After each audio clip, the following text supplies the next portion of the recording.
All right, everybody. Good afternoon, and welcome to EORN's first ever webinar, a webinar for Ontario municipalities on decentralized water and wastewater systems and their potential for unlocking development.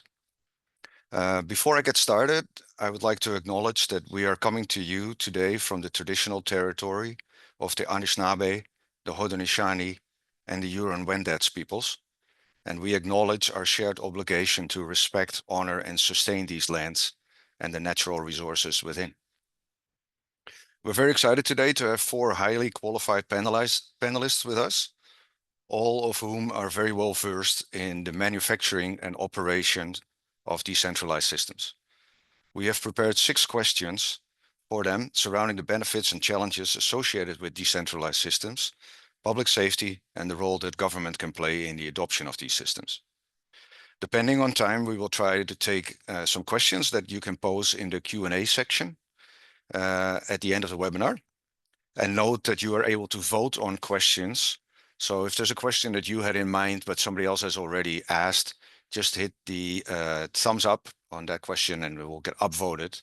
And if, depending on time, we will take the questions with the most votes. And if for some reason we can't answer all the questions at the end, we will address them by email afterwards. Please note that this webinar is being recorded and will be posted on EON's YouTube channel afterwards. And we will also, following the webinar, you will receive a survey, and we encourage you to share your experience from today. So with that, I would like to introduce Jason St. Pierre. Jason is CAO of EORN. He will say a few words to kick off the webinar, and we'll have some comments on EORN's connection to Rural Impact Canada. Jason? Excellent. Thank you, Marco. Good afternoon, and thank you for joining us today for the first of a series of webinars designed to raise awareness and knowledge of decentralized systems. This webinar is born from the Work Eastern Ontario Regional Network, EORN, has been undertaken as part of what has now become known as Rural Impact Canada. Rural Impact Canada is a newly established partnership between EORN and 2B Developments with the goal of providing municipalities with step-by-step guides to implement cost-effective and time-saving solutions to development challenges. Following the Frontenac Municipal Service Corporation example, Rural Impact Canada's current programs look at supporting both municipalities in the establishment of municipal service corporations and their adoption of decentralized water and wastewater systems, as well as supporting developers to unlock development potential across Canada. This initiative to date has been funded by the Canadian Mortgage and Housing Corporation's Housing Supply Challenge, the HSC. For more information on Rural Impact Canada, please visit our website at ruralimpactcanada.ca. I would like to thank everyone again for joining today's webinar and for our panelists for taking the time to educate all of us on the potential decentralized systems that offer within our communities. Without further delay, back to you, Marco. All right, thank you, Jason. Next, I would like to introduce our panelists. We have 4 highly established panelists with us today, and each of the careers of each of every one of those would fill an entire webinar on its own. So I'm just making a brief introduction, but their full bios are posted on our website at eorn.ca/webinars. So first, I'd like to introduce Nolan Ryan. Nolan is the Regional Director for Aquatech Canadian Water Services Incorporated in Ontario, bringing 10 years of experience in the water and wastewater industry, including managing treatment facilities and overseeing operations at the Detour Lake Mine, the largest gold-producing mine in Canada. He's a graduate of Fleming College's Advanced Water Systems Operations and Management program, and now leads high-quality operations and maintenance services for various sectors at Aquatech. Next, I'd like to introduce Jim Hotchkiss. Jim is the CEO of Anero Systems Group Incorporated, specializing in advanced water purification, wastewater treatment, and water reuse across Canada, the United States, and the Caribbean. With extensive experience in leadership roles at various water companies and as a member of the advisory board for the PicTech Swiss-based water fund, the largest water sector investment fund in the world. He has a strong background in both academia and the water sector. Next, I would like to introduce Lindsay Wolfenberg. Lindsay is a water and wastewater professional with over 10 years of experience in the operation and management of decentralized systems, and she plays a key role at Clearford. Lindsay fosters strong relationships with regulatory agencies and contributes to discussions on sustainable water management as a member of the Ontario On-Site Wastewater Association. And finally, I'd like to introduce Brad Gaffney. Brad is a seasoned professional in the water treatment industry with over 2 decades at Newterra, specializing in decentralized water and wastewater solutions, including the design of membrane bioreactor systems. His diverse engineering background and leadership roles have enabled Brad to deliver high-quality, modular, and cost-effective water treatment systems that support sustainable development.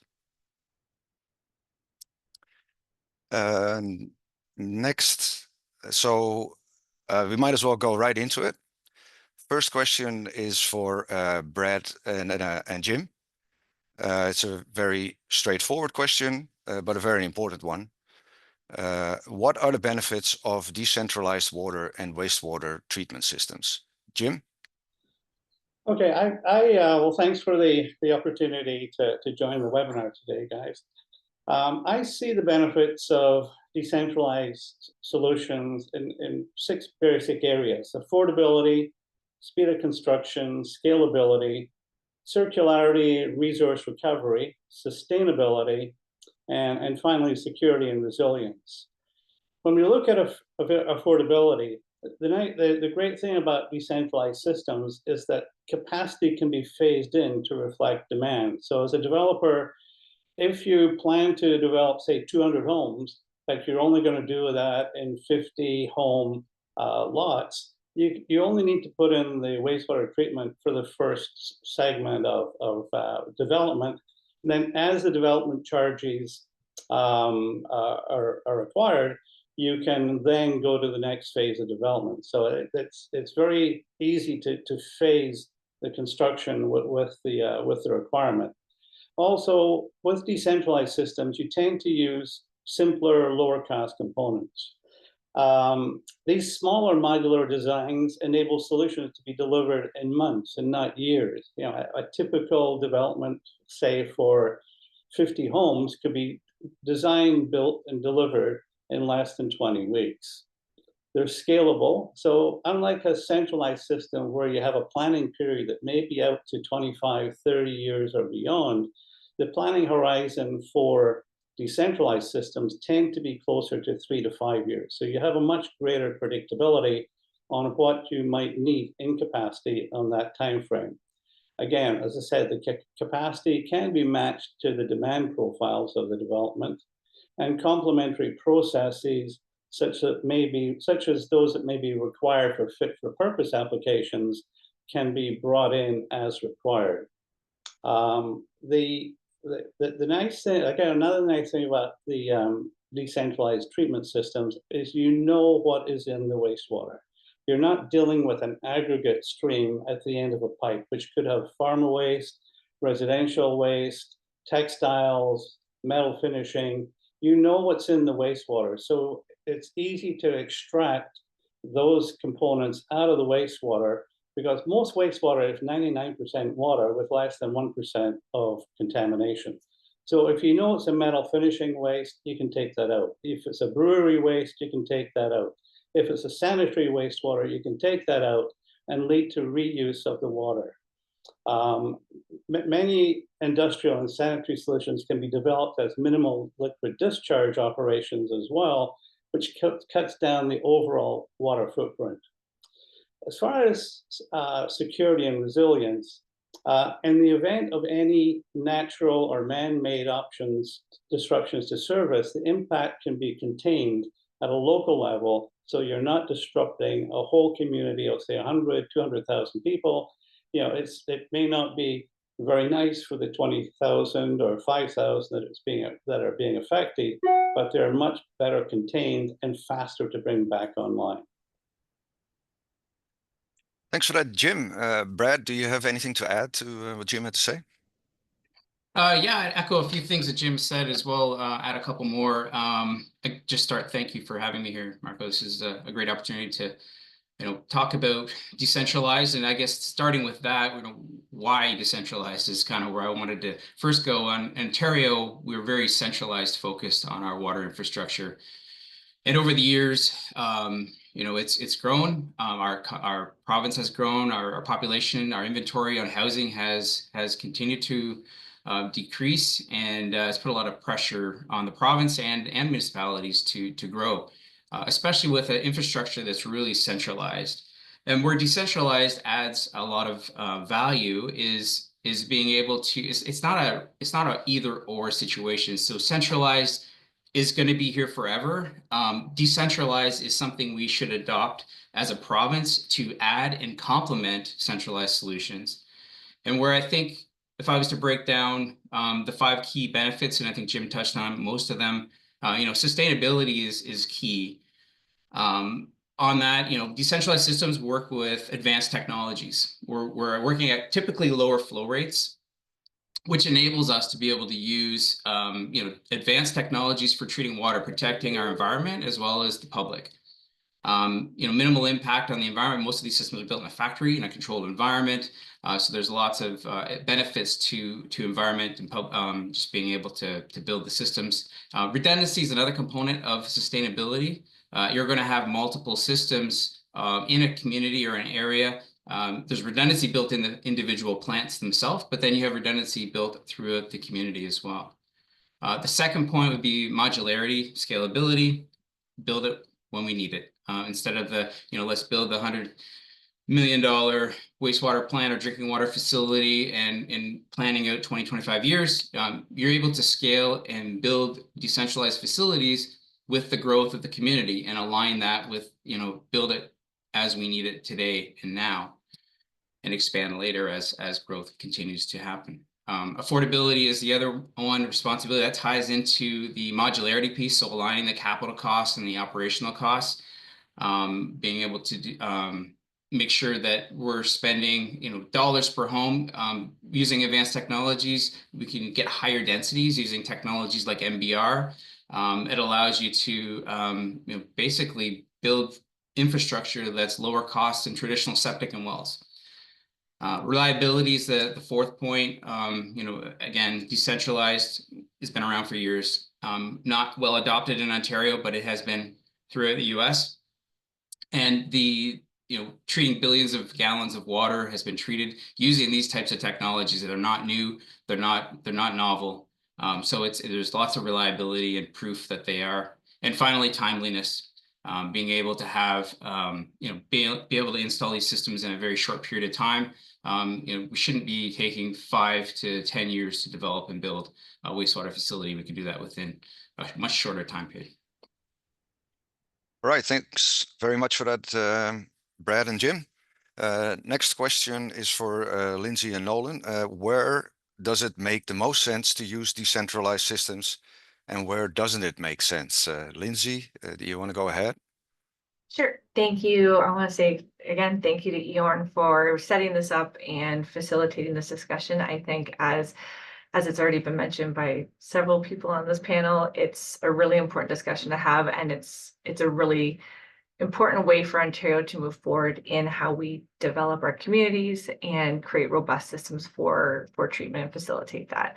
So similar to what Brad had said, and I want to echo that too, I don't see decentralized solutions as like a be-all end-all, but rather it's a complement to the existing municipal infrastructure in order to really progress development in a responsible and cost-effective way. They really do complement each other to allow for communities to develop.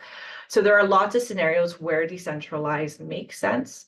Some of these areas would be, where municipal services aren't available, or the capacity that does exist in the current municipal infrastructure isn't there to support any additional growth or development in that area. Decentralized can be a really great solution for medium or high density developments, and that can be either industrial, commercial, or residential. Especially and to echo sort of Eorn as well, like areas where you have small rural municipalities that have like lower density development, but larger land areas, municipal or decentralized infrastructure can really support the densification and development of these areas.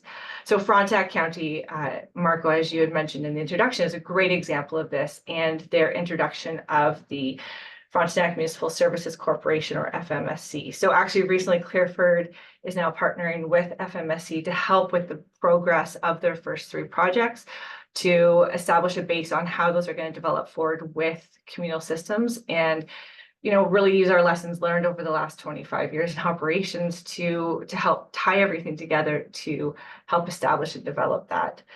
Other areas where decentralized solutions make sense are where you have geographical constraints or issues with extended residency time. So for example, if you have an area that's not close to municipal infrastructure and have a long force main, you could be looking at septic issues and that sort of thing. So decentralized could make more sense for that. Also, another opportunity could be where it's an interim solution.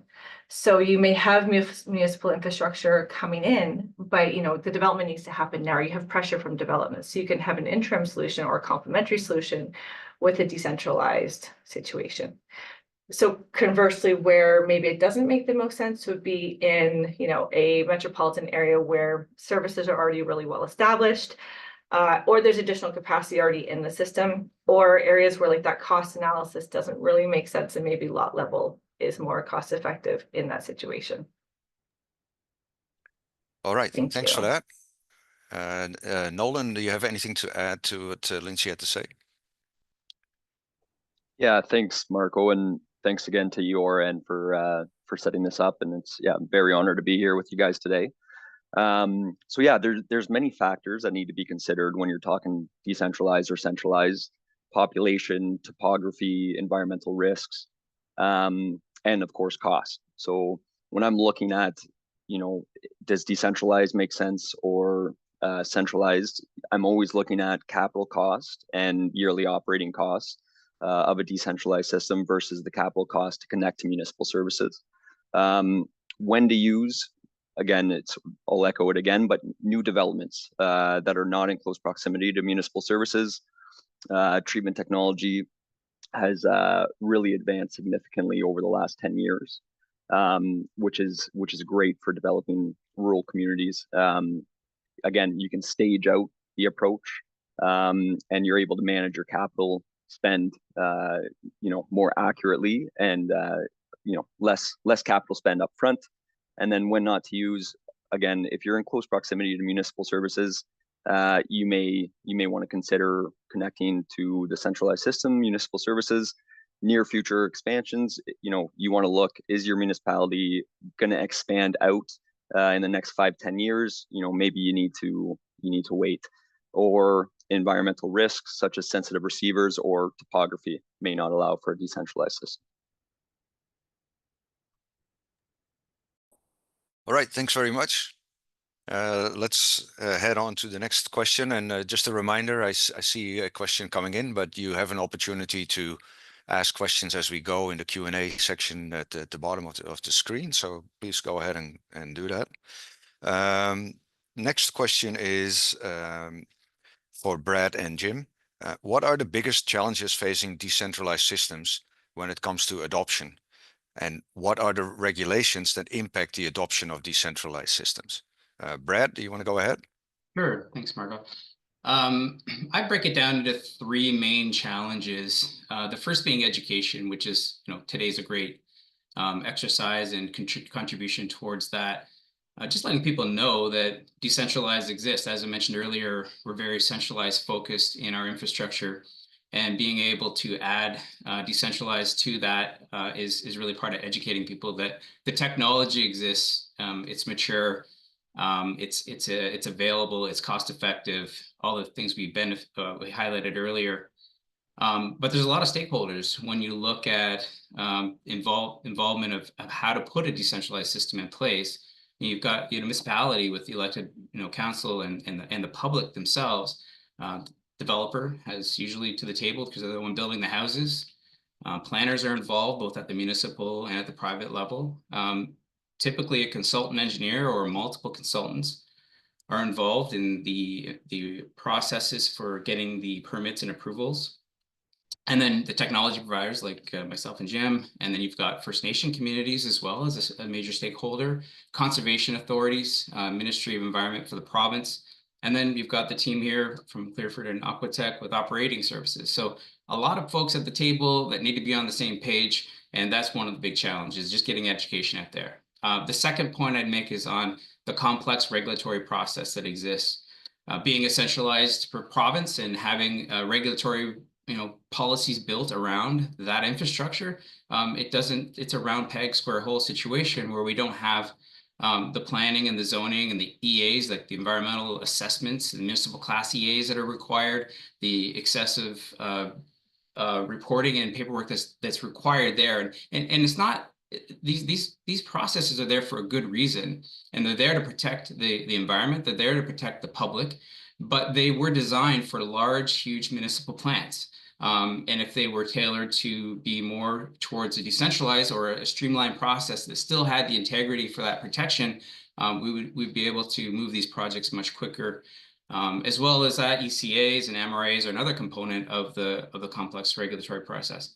And then finally, timing. Obviously, with those policies, on a good day, you're 3 to 5 years to work through all the check boxes. And really, it shouldn't take more than a year.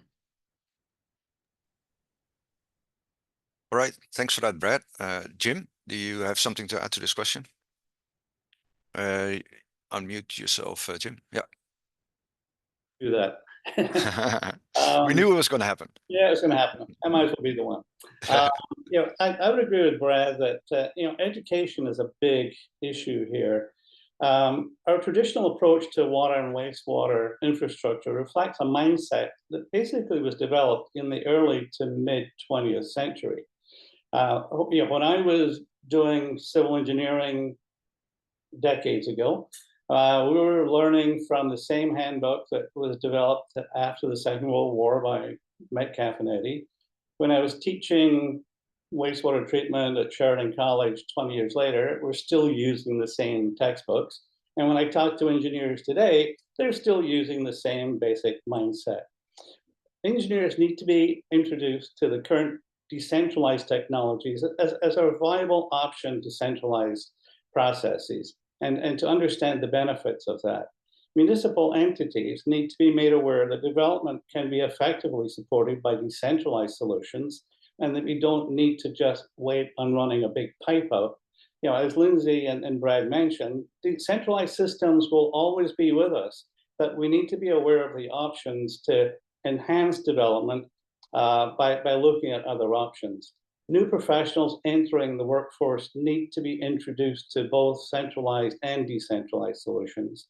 And there are very many successful examples of decentralized solutions from around the world, whether it's the United States, the Middle East, Europe. These technologies have been embraced widely there, and they do serve a significant purpose. We do have a permitting process that allows for decentralized solutions. And when we talk to the regulators, they're very much aware of them, but the engineers and the planners that are developing these projects are not familiar with how to navigate through this permitting process, as Brad mentioned. So we need to encourage a more transparent approach to navigating these processes across the engineering and consulting communities. And many municipalities do have concerns about legacy issues. For example, what if whoever's developing that system disappears? And so, from discussions that I've had with the Ministry of Municipal Affairs and Housing, we need to have a backstop measure in place that basically guarantees the long-term viability and operation of these decentralized solutions, whether it's by local servicing organizations or by large groups like Aquatech or Clearford. We need to provide the mechanism that ensures that 20 years from now, that system will still be viable and operating. Thanks very much for that, Jim. Brad, do you have anything to add? No, I think that's great. Good points there. All right. Okay, thanks very much. Let's get on to the next question for Nolan and Lindsay. What are the biggest challenges to operating decentralized systems? Nolan, do you want to go ahead? Yeah, thanks, Marco. So with decentralized system, there's a few challenges that come to mind. So operations and maintenance, allocating skilled, experienced operators to small decentralized systems can be challenging. The operating workforce in Ontario, in terms of water and wastewater, it is aging, and the majority of operators looking for work are entry-level operators. It's critical, in my opinion, that experienced operators are overseeing decentralized systems to ensure that critical operations and maintenance activities are taking place to protect the asset. This is one of the key factors that you need to keep in mind, when we're talking about longevity of the system and protecting the asset. Another challenge is peak demand and system biology. So like any system, centralized or decentralized, we can have difficulty with the biological process due to large swings and flows to the system. So an example of this would be a resort style community, trailer park style community, where during the work week, we have significantly less flow. And then over the weekend or, a long weekend, we can have a massive increase. So there is measures and technology in place that will allow for us to combat those issues and those large fluctuations, such as balancing tanks. So yeah, there's ways to make sure that your biological process is protected. But those are some of the main challenges that come to mind for me.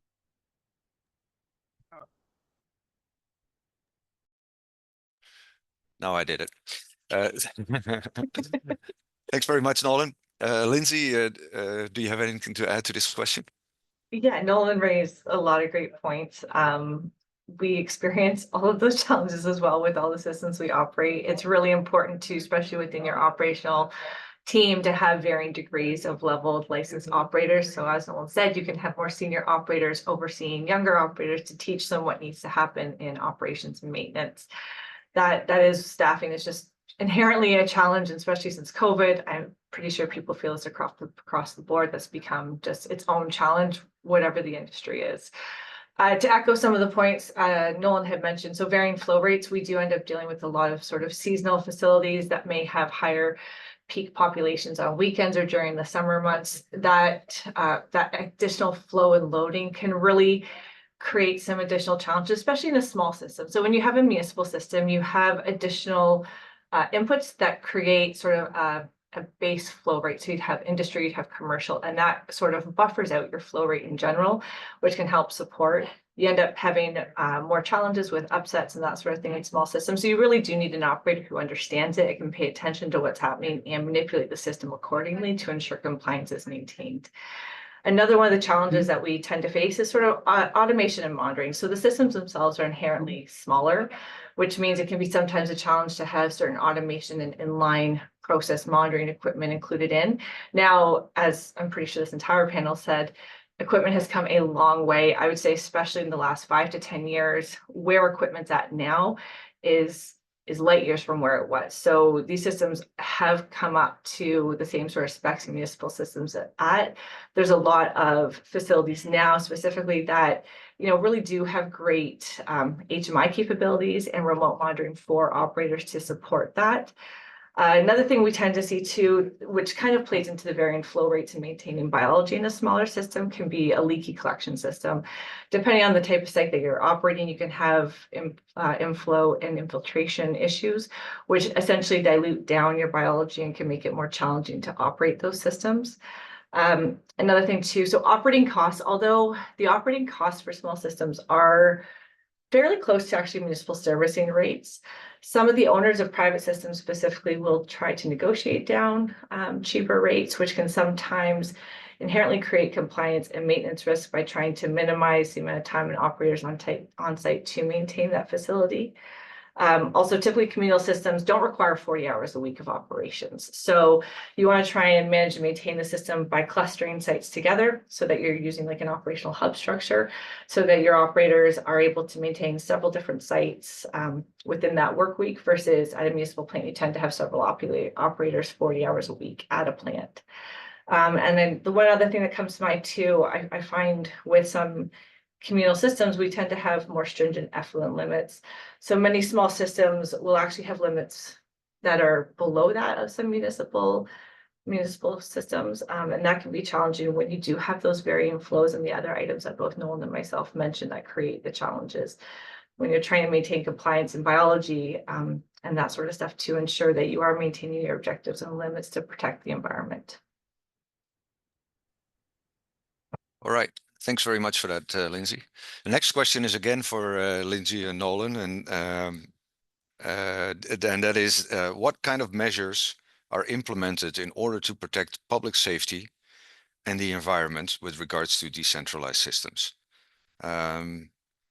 Lindsay, I had you there as going right away, so you want to go right away again? Sure, I'll just keep talking, that's fine. Municipal system, decentralized systems, we're going to talk about systems that are 10,000 liters a day and above. Those are subject to the exact same requirements, such as the environmental compliance approval process as a larger municipal system.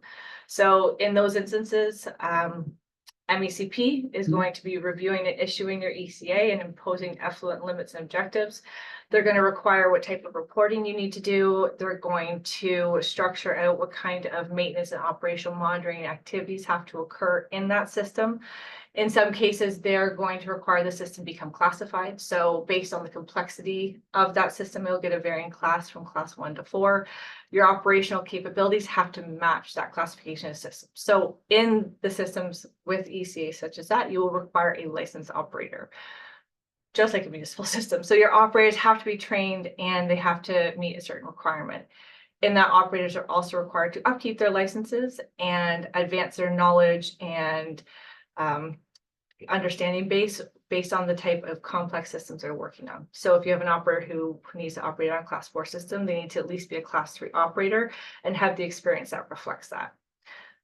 Additionally, many communal systems also require an operating reserve fund.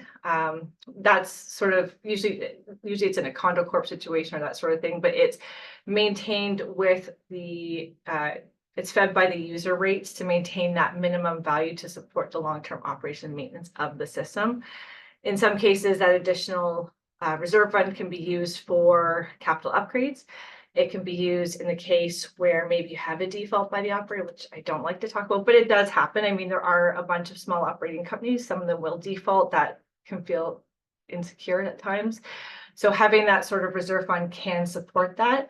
It can also be utilized to maintain the system in the short term if there was an insolvency by the owner of the system, if it's a private system. In addition to, if you do have a communal system that's supporting a residential development or a condo corp, typically those will, excuse me, also have a municipal responsibility agreement or MRA associated with it. And that's an agreement that's made with the municipality that delineates out what happens if there's a default. So there's inherently things built into the system to ensure that it's always going to be operated and maintained based on either reserve fund or a transfer of ownership and operational requirements. As far as operational safety towards the environment, I mean, the ECA really does spell that out. You have same sort of, compliance requirements and treatment and sampling required under the ECA. That part is very similar to how municipal operations is conducted in Ontario. All right, thanks for that, Lindsay.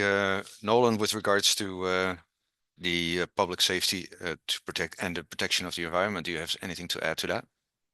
Yeah, thanks, Marco. Thanks, Lindsay. So as Lindsay noted, it's important to note that decentralized systems are regulated by stringent laws and regulations, the same as a centralized system. So there's no cutting corners. From an operating perspective, it's critical to build detailed procedures to address issues as quickly as possible. So from, again, operating perspective, we build detailed SOPs on how to operate the system and maintain it. Emergency response plans. We will always have emergency response plans detailed to each system specifically. So we'll come in and make sure that those are built. And again, that's similar to any treatment facility, no matter what size. System inventory and critical spare parts. It's crucial that critical spare parts are readily available to ensure equipment failure is dealt with immediately. And then, as Brad mentioned earlier on, redundancies built in to these systems. So that's one way to mitigate risk. And then age of equipment, forecasting and preventative maintenance is so important. All system equipment should be inventoried and the age of the equipment tracked. Routine preventative maintenance prevents unanticipated equipment failure, and tracking the age of the asset or equipment ensures you can properly budget and plan for future maintenance or replacement activities prior to equipment reaching end of life. All right, thanks for that, Lindsay. I see you had something to add to that. Yeah, Nolan just sparked something in my mind too. So with that too, in operations, you want to make sure you also maintain a transparent relationship with the MECP, and Aquatech, I'm sure, is no different from Clearfoot in that matter. We make sure that we're constantly communicating with them. We're transparent in how the operations are going. We're making sure we're reporting and working with MECP to work through any issues in order to ensure that you are protecting the environment as kind of your primary focus. In addition to, and with redundancy of spare parts and making sure equipment is maintained, and the life of the equipment is well maintained and operated, you try to also continue that relationship with the equipment supplier. So by continuing the relationship with the equipment supplier and bringing them in, whether it be an annual basis, semi-annual basis, or just to troubleshoot varying ideas, you're having that, the company that really did do the actual equipment come back and help to upgrade or to fix anything that maybe through operations you see. As an operational arm too, when you're involved early in the process, you're able to work with the engineers and consultants and equipment manufacturers and provide sort of operational inputs. Like, maybe that looked really good on paper, but operationally this is really complex, or this can create operational inefficiencies. So you try and have those relationships so there's that continuous feedback loop. So through every design, you're bettering what it was from the original. All right, thanks for that. Much appreciated. So we're getting to the final prepared question, and I see there are some questions coming in at the Q&A. So that's great. We'll get to those afterwards. But the last question is for Brad and Jim. As far as prepared questions, what role can municipalities and other levels of government play in the wider adoption of decentralized systems? Brad, do you want to go ahead?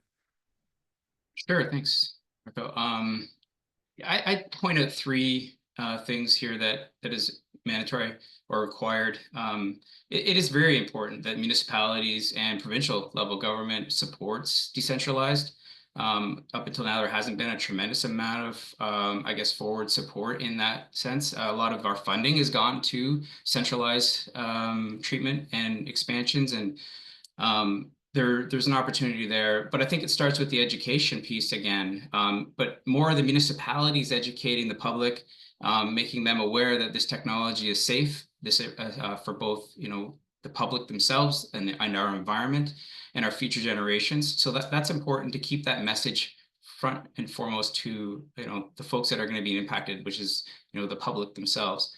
And then from there, policies and developments, both at the provincial and municipal level, need to be refined and tailored to be able to enable growth. Back to my point of having that round peg square hole process that doesn't facilitate moving forward to the project, which is what we need. We need servicing, we need water treatment, we need more homes.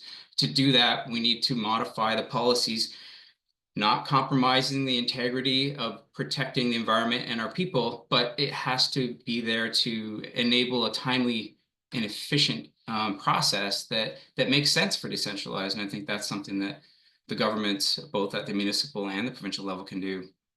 And then I guess finally is financial incentives. I touched on that, but a lot of the money from the provincial level has been hard to reach any of the smaller municipalities.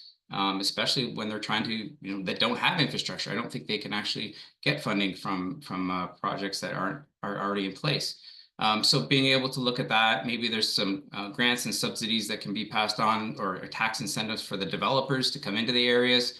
and some working and more open communication on zoning and land use policies. And then finally, I'd say just risk mitigation and liability sharing, coming down to some of those vehicles we already talked about, which is like the municipal responsibility agreement, or if it's a condo corporation, or if you're working with a municipal utility corporation. Those are things that I would highlight, I guess. Thanks for that, Brad.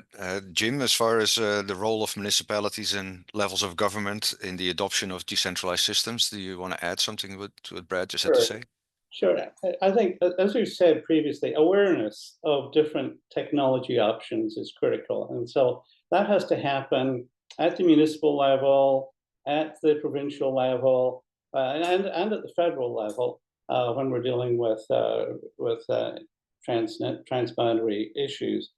But also there's a real role that the government has to play in embracing sustainability. In Ontario, we use about 335 liters per person per day of water. If you look at the projected growth of roughly 43–44% over the next 25 years, that's 2.3 million cubic meters per day of water and wastewater load. If we try to just build the wastewater, a centralized wastewater plant for that volume of people, that quantity of people, we're looking at about $10 billion Canadian dollars. That has to come from taxpayers in 25 years. On the other hand, there are other options that can bring down that cost, such as decentralized. So as we said before, it's not just one solution, there are many solutions. So we have to be aware of how we manage that. Also, if we look around the world today, we're seeing municipalities and states bringing in very ambitious water reuse and water consumption targets. With technology today, it's very easy to go to minimal liquid discharge from any operation, commercial, industrial, institutional, residential. That is easier to do at the local level, which is why buildings in San Francisco now have to have mandatory black water or gray water treatment systems. We're seeing the same in Bangalore, India. So there's a role for municipalities and provincial governments and federal governments to start to look at how we use water and misuse water, and start to bring in requirements that direct us towards sustainability and water reuse targets, resource recovery targets.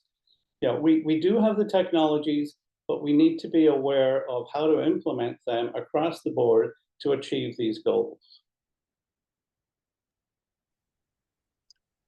Thanks very much for that, Jim. So we have about 15 minutes left, and there are a few questions in the panel. So let's go ahead, and if you are well versed in these, just raise your hand if you want to answer a question. Just going to go to the first one, and some of it we might have already discussed, but we can always repeat some if need be. So the first one is, can you talk about the regulatory context? Who regulates decentralized systems, ongoing performance, compliance? Who owns the ongoing liability and obligations for upgrades, repairs, etc.? I can take a stab at starting with that, and perhaps Brad or Nolan can jump in.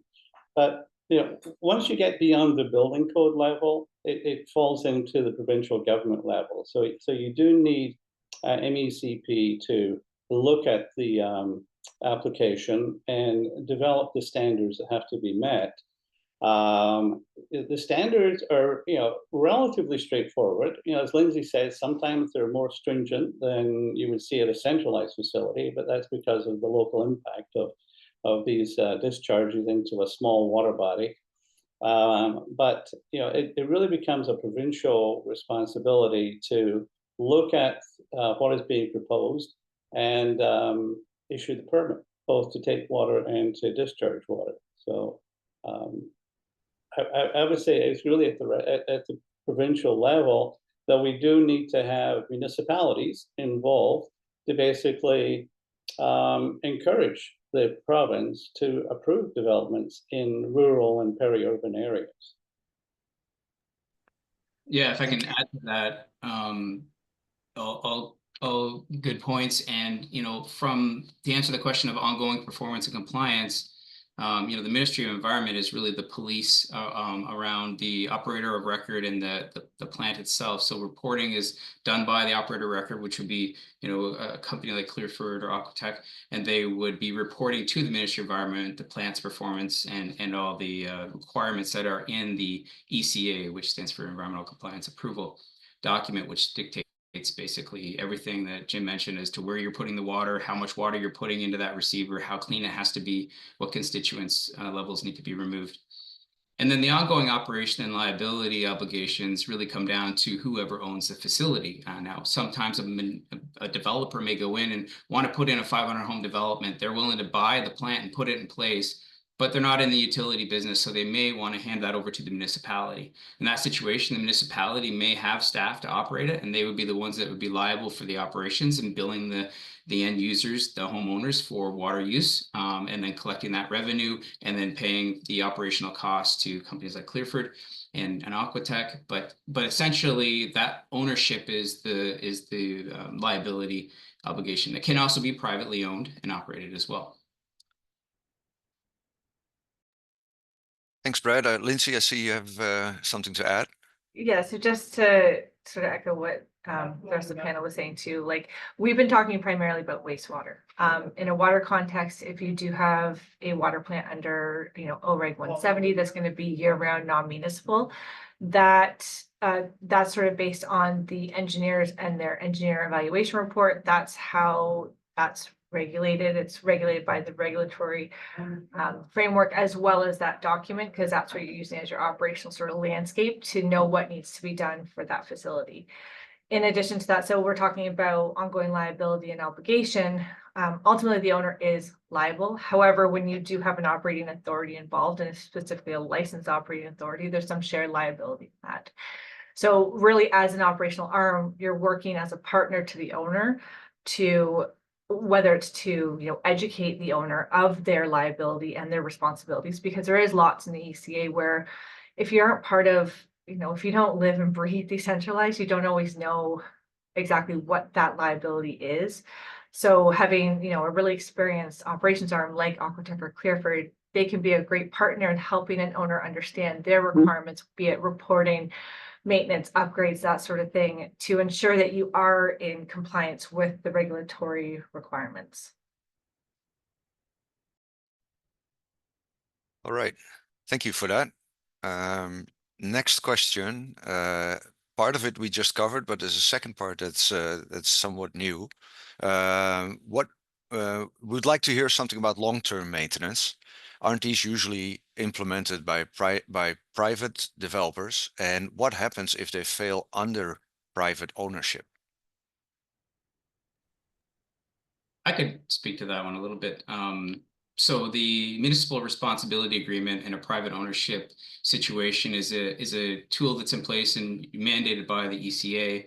And it's an agreement that's between the municipality, the local municipality, wherever the facility is located, and with the owner or the private developer or owner of the facility. So that agreement really is a vehicle for negotiation. It's a negotiated vehicle, both financial and performance based. But it is there to put an agreement in place as to different situations, as you're alluding to. What happens if that developer goes bankrupt or is no longer operating the facility? Now all the homeowners have no water services. Well, under the provincial law, the government mandates that the municipality becomes responsible, hence the name Municipal Responsibility Agreement. So they would be able to step in with the reserves that were set aside as part of the agreement between the municipality and the private developer. So just to add to what Brad's saying, so the MRA is between the municipality, the developer, or the owner of the system, and the operating authority. So you have all three parties who are named on that document, and then it's a lengthy legal document that then discusses what does happen in multiple scenarios of default in order to plan and prepare for that. Now, conversely, with what Frontenac's been doing, or with the new FMSC that Frontenac County has put in place, that actually, because you have a municipal servicing corporation, it's going to allow for decentralized and communal systems with potentially a private operator to forego the requirement for an MRA because it's all held under the corporation. So there's ways around the MRA, but essentially, and I think the most important item to note is that there is an understanding of what happens in any default. And any good contract will have that implemented as part of it, so that there are contingency plans if A, B, C, and D occur. Because ultimately, you can't just leave these systems to rot and have a problem and just walk away from them. That's not an option. It needs to be maintained long-term for the life of the equipment. You need to have upgrade plans for that equipment after that life has sort of come to an end. It's not something you can just put in and forget about. You have to plan no differently than how you'd have to for municipal plants. I think Nolan talked about that earlier, be it having, critical spare parts, asset management. That's all still part of decentralized. It's just on a smaller scale. That's really the only main difference. Thanks, Jim. I see you have something to add to that. Yeah, I do think that in the past there have been some bad examples of systems being built and for whatever reason abandoned and so left to rot, as Lindsay indicated. But I think that those are far and few between. I think that there are some bad examples that people jump on, but it's not something that happens frequently. And if we look around just across North America, there are literally thousands and thousands of decentralized plants that have been operating for 20, 30, 40 years that are functioning very effectively.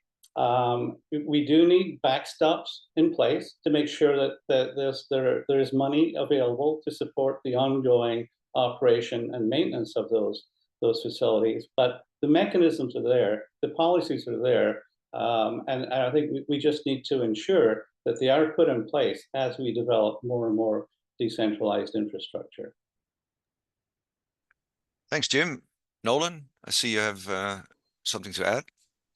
Yeah, I just wanted to add in terms of MRAs, they are very important, and often with an MRA, you'll have an annual engineering report, which is really important. It allows the municipality to have line of sight on the asset and to ensure that it is being properly maintained and operated. Right. Thank you for that. So we have another question. Do municipalities typically assume these facilities after they are operational? Lindsay?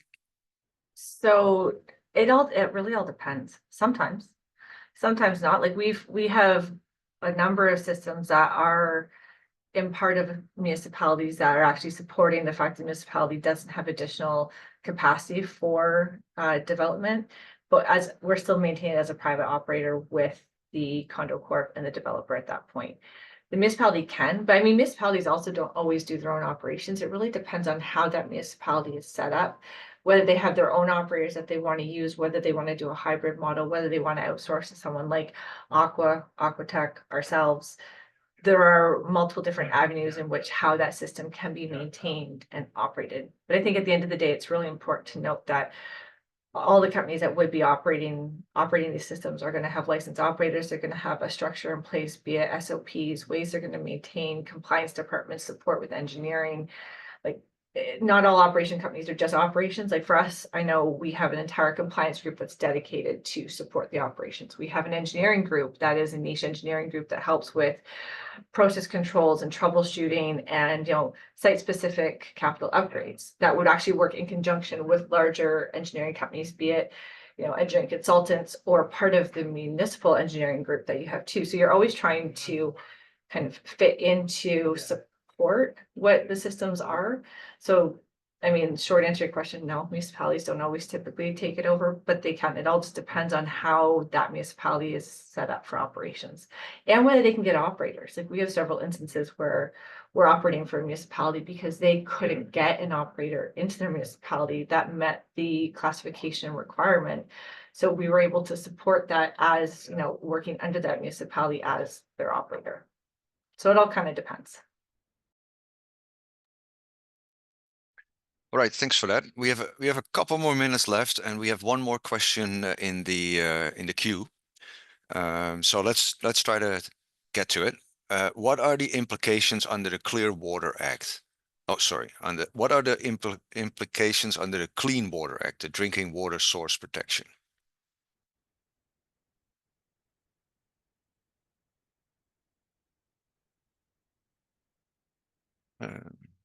Don't see any hands up.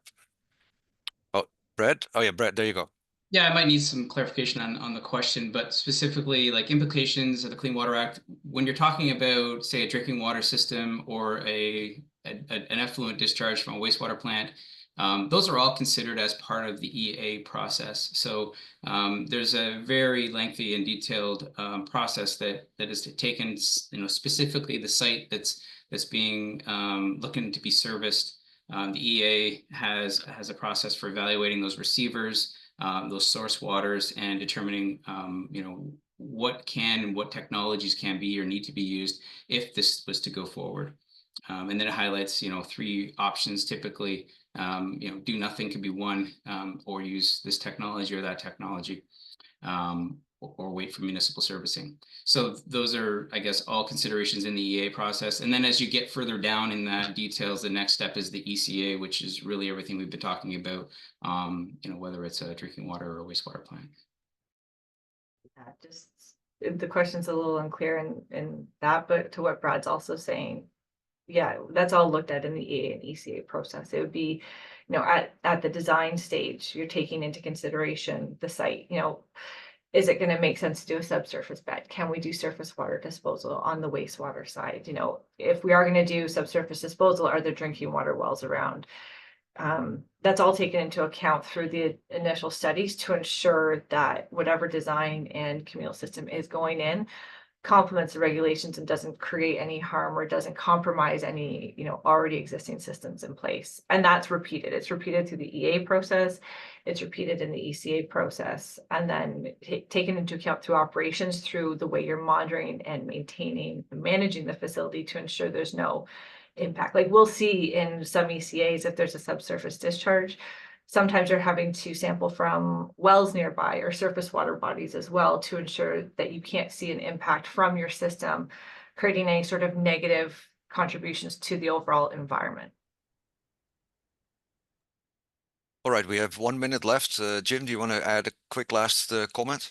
Sure. I think the question's very timely.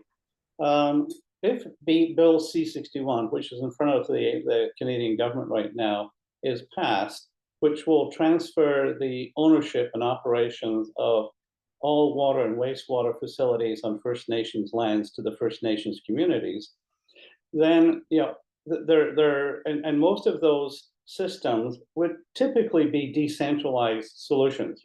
These are not big municipal type or centralized facilities. There are major concerns on how those small community systems are going to satisfy the clean water regulations, and also even tighter regulations that may be introduced by the First Nations themselves. And how do we manage transboundary issues, from the First Nations property to adjacent properties and vice versa? It's a very timely question that I think needs to be answered across the board, provincially and federally. All right, thanks very much for that. And with that, I'm going to say thank you to everybody for attending today. A really good discussion. Please take a moment to complete the survey that will pop up after this closes. And in a few days, we will follow up with an email and a link to the webinar on the YouTube channel. Thanks again to all the panelists and in attendance, and have a great rest of the day. Thank you very much.